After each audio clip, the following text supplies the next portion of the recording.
Welcome to S9 TV. ముందుగా headlines చూద్దాం.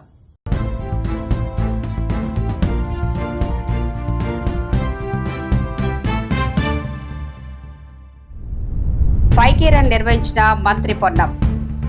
రాష్ట్రం పురోగతి సాధించాలి ఉప ముఖ్యమంత్రి బట్టి విక్రమార్క. భారత జట్టు విజయం, తిరుపతిలో సంబరాలు. ప్రతిరోజు మహిళా దినోత్సవమే. పరమ పవిత్రమైనటువంటి శ్రీ తిరుమల తిరుపతి వెంకటేశ్వర స్వామి వారి దర్శనార్థమై నేను కుటుంబ సభ్యులతో ఇక్కడ రావటం జరిగింది. ఆ పెద్ద కుమారుడు సూర్య విక్రమాదిత్య పెళ్ళి అయిన తర్వాత స్వామివారి ఆశీస్సులు తీసుకోవడం కోసం, అలాగే కొద్ది రోజుల్లోనే తెలంగాణ రాష్ట్ర ప్రభుత్వం తరఫు నుంచి శాసనసభలో బడ్జెట్ ప్రవేశపెట్టబోతా ఉన్నాం. బడ్జెట్కు సంబంధించి కానీ తెలంగాణ రాష్ట్రానికి సంబంధించినంత వరకు ఆర్థిక, సామాజిక, రాజకీయ అభివృద్ధితో పాటు తెలంగాణ రాష్ట్రం ప్రపంచంతో పోటీపడే స్థాయిలో అభివృద్ధి చెందాలని, దానికి కావలసిన వనరులన్నీ కూడా సమకూరాలని, తెలంగాణ రాష్ట్రం మేము 2047 విజన్ డాక్యుమెంట్ ఏ రకంగా అయితే ముందు తీసుకుంటున్నామో ఆ స్థాయిలో అభివృద్ధి జరగడానికి కావలసినటువంటి సహాయ సహకారాలు, స్వామివారి ఆశీస్సులు, ఆర్థిక వనరులు, సంక్షేమము, అభివృద్ధి, అట్లాగే ఇన్ఫ్రాస్ట్రక్చర్ అన్నిటితో కలిసినటువంటి సమగ్ర అభివృద్ధితో కూడిన తెలంగాణ రాష్ట్రం ముందుకు ఎదిగేటట్టుగా, అట్లాగే రెండు రాష్ట్రాలు కూడా ఎదగాలని, అభివృద్ధి చెందాలని, ప్రపంచవ్యాప్తంగా ఉన్నటువంటి తెలుగు వాళ్ళంతా కూడా సుఖంగా, సంతోషంగా ఉండాలని, ఆ రకంగా ఆశీర్వదించమని భావం. ఇవాళ ప్రధానంగా మనం ఆలోచించుకోవాల్సిన రెండే విషయాలు.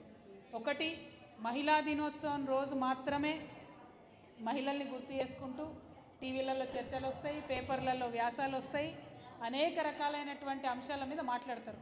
మగవాళ్ళు కూడా కొంత ప్రోగ్రెసివ్గా ఆలోచించే వాళ్ళు కూడా హ్యాపీ ఉమెన్స్ డే అని చెప్పి మనందరికీ మెసేజ్ పెడతారు. కాకపోతే అవునా కదా, కాకపోతే నేను కోరేది ఒకటే, ప్రధాన స్రవంతిలో ఉన్న టీవీ ఛానళ్ళనైనా, ప్రధాన స్రవంతిలో ఉన్నటువంటి న్యూస్ పేపర్స్నైనా, రాజకీయ పార్టీలనైనా, పురుషులందరినీ కూడా నేను కోరేది ఒకటే, ఈ ఒక్కరోజే కాదు, ప్రతిరోజు మా రోజే, ప్రతిరోజు మహిళా దినోత్సవమే, ప్రతిరోజు మహిళల దినమే అని మీరు గుర్తుపెట్టుకోండి.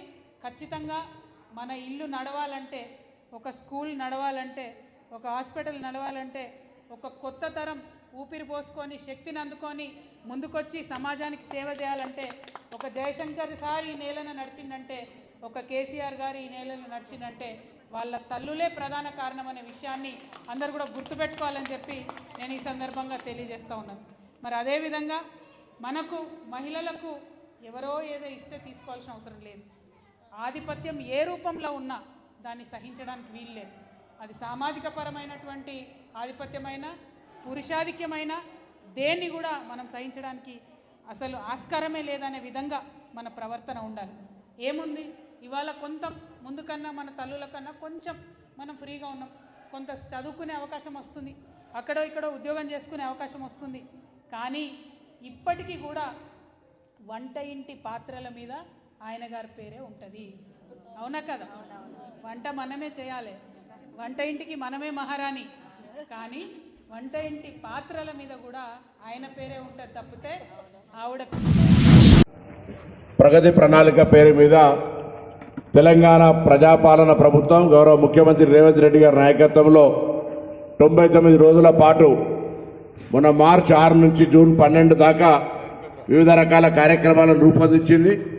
అందులో భాగంగా ఇక్కడికి విచ్చేసినటువంటి పెద్దలకు కానీ తెలంగాణ రాష్ట్రంలో ఉన్న వాళ్ళందరూ కూడా విజ్ఞప్తి ఏంటంటే, ముందు పరిసరాల పరిశుభ్రత, మనం అనారోగ్యానికి గురి కాకుండా ఉండాలంటే పరిసరాల పరిశుభ్రత, మనం ఎక్కడైతే నివసిస్తూ ఉన్నామో ఆ ప్రాంతాన్ని పరిశుభ్రంగా ఉంచుకోవడం చాలా ముఖ్యము.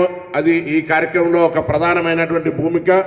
అందులో నగరపాలక సంస్థలు కానీ, గ్రామ పంచాయతీలు కూడా, ఎన్నికైనటువంటి ప్రజాప్రతినిధులందరూ కూడా ఇందులో భాగస్వాములై ప్రజలను చైతన్యపరుస్తూ ఇటువంటి ఫైకే రన్ కానీ ఇతరత్ర అనేకమైనటువంటి అవేర్నెస్ కార్యక్రమాలు చేసే భాగంగా ఈరోజు నగరపాలక సంస్థ తరఫున, మున్సిపల్ హుస్నాబాద్ తరఫున ఈరోజు ఈ యొక్క ఫైకే రన్ కార్యక్రమం జరుగుతోంది. ఇందులో ఉదయాన్నే మరి ప్రజలకు అవగాహన కలిగించే దాంట్లో భాగస్వాములు అవుతున్న మీ అందరికీ కూడా పేరు పేరున ధన్యవాదాలు అభినందనలు తెలియజేస్తా ఉన్నా.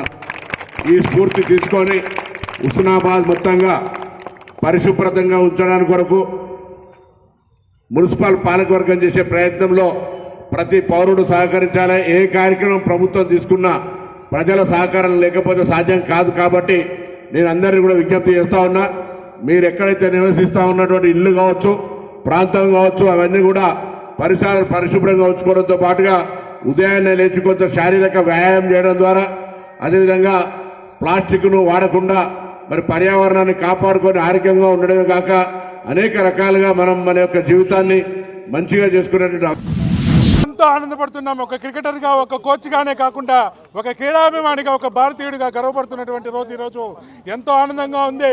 ముచ్చటగా 3వ కప్పు సూర్యకుమార్ యాదవ్ చేతుల నుంచి రావడం, అది మన రోహిత్ శర్మ చెప్పినట్టు హిస్టరీ డిఫీట్ అన్నట్టు ఎంతో చక్కగా మనం ఈ 3వ కప్పును తీసుకున్నాం. ఏమాత్రం టెన్షన్ లేకుండా ఫైనల్ అనే టెన్షనే కనపడకుండా ఫస్ట్ 4వ ఓవర్కే డిసైడ్ చేసేస్తారు మనం భారీ స్కోర్ కొడతాము అని. అంత చక్కగా డిసైడ్ అయిపోయింది. ఫస్ట్ 10 ఓవర్లకే డిసైడ్ అయిపోయింది మ్యాచ్.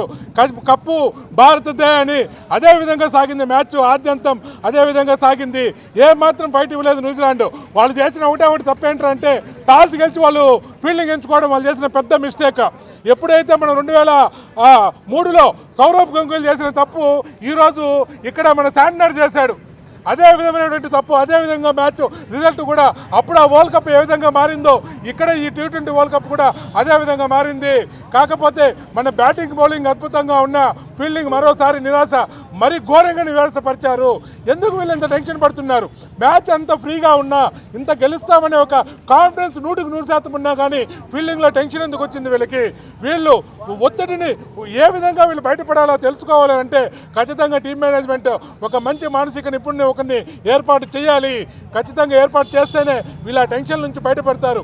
ఒక విధంగా చెప్పాలంటే వాళ్ళ దాంట్లో ఫిలిప్స్ ఒక క్యాచ్ అతను ట్రై చేసిన విధానం నా భూతో నా భవిష్యత్తు. ఇంతవరకు ఏ క్రికెటర్ కూడా ఆ విధంగా ట్రై చేయలేదు. ఆ ఫిలిప్స్కి మేము దండం పెడుతున్నాం. ద నెంబర్ 1 ఫీల్డర్ అని చెప్పొచ్చు ఓల్లో ఫిలిప్స్. బౌండరీ లైన్ పైన అతను చేసినటువంటి డైవ్, దాన్ని చూసైనా మన ఫీల్డర్ సిగ్గు తెచ్చుకోవాలి. ఏ విధంగా కమిట్మెంట్ ఉండాలి ఒక ఫీల్డర్కి బాల్ పైన అని ఫిలిప్స్నే చూడాలి. అతని ద్వారా నేర్చుకోవాలని కూడా చెప్తున్నాం. Bumrah the number 1 bowler. Bumrah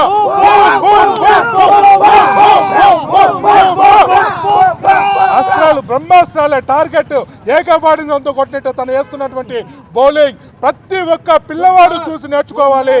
Bumrah యొక్క లైన్ అండ్ లెంత్, అతని డెడికేషన్, అతని కమిట్మెంట్, అతని విజన్, ఏ విధంగా టార్గెట్ చేయాలో బాల్ని ఎక్కడ వేయాలనే విజన్ ఏదైతే ఉందో అది బూమ్రా ప్రపంచంలో ప్రతి క్రికెటర్కి ఒక గురువులాగా కనబడతాడు. ఆ విధంగా చేయాలి, ఆ విధంగానే ఉండాలా. ఎప్పుడైనా సరే పొరపాటున 10 మ్యాచ్లు ఒక మ్యాచ్ తప్పితే మిగతా 9 మ్యాచ్లు వన్ సైడ్ తిప్పేస్తాడు బుమ్రా. అలాంటి డెడికేషన్ ఉన్నటువంటి బుమ్రా మనకు ఉండడం నెక్స్ట్ జరగబోయే 2027 వన్డే వరల్డ్ కప్ ఖచ్చితంగా భారత్ గెలిచి తీరాలి అని అంటే ఈ ఫీల్డింగ్ మెరుగుపరుచుకుంటేనే మనం కొట్టగలుగుతాం. కాబట్టి ఒకసారి మన ఎవరైతే కోచ్ ఉన్నాడో గంభీర్ గారు, మీరు మిగతా బౌలింగ్ బ్యాటింగ్ మన బ్రహ్మాండంగా ఉంది కానీ ఫీల్డింగ్లో తేలిపోతున్నాం. కాబట్టి దాని మీద కూడా దృష్టి పెడితేనే 3 విభాగాల్లో టాప్ ఉంటేనే వరల్డ్ కప్ కొట్టగలుగుతాం. కాబట్టి ఖచ్చితంగా భారత్ మాతాకే.